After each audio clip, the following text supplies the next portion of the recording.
સીતારામને જય શ્રી કૃષ્ણ। આજે આપણે ખીચું રેસીપી બનાવી છે। પાણી લેશું, લોટ લેશું, મરચું લેશું, જીરું લેશું, મીઠું લેશું, તેલ લેશું, ગરમ પાણી તેને થવા દેશું, ઉકળવા દેશું। પછી સૌપ્રથમ આપણે જીરું નાખશું, પછી મરચું નાખશું, 2 સેકન્ડ તેને ઉકળવા દેશું। પછી સ્વાદ અનુસાર મીઠું નાખશું તેમાં, તેને પણ આપણે 2 સેકન્ડ ઉકળવા દઈશું। પછી તે ઉકળી જાય તો પછી આપણે તેમાં લોટ નાખશું 1 વાટકી। જ્યારે પાણી ઉકળી જાય ત્યારે આપણે લોટ નાખીશું, તેને ધીમે ગેસે આપણે તેને વેલણથી હલાવતા રહીશું। જોઈ શકો છો, ધીમે ધીમે હલાવતું રહેવાનું છે। આમાં તમે હળદર પણ નાખીશું, મેં સ્કીપ કર્યું છે।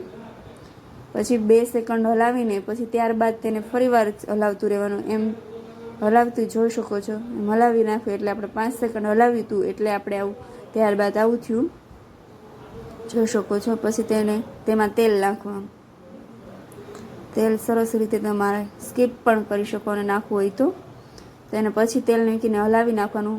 પછી આપણું ખીચું સરસ મજાનું તૈયાર થઈ ગયું, જોઈ શકો છો।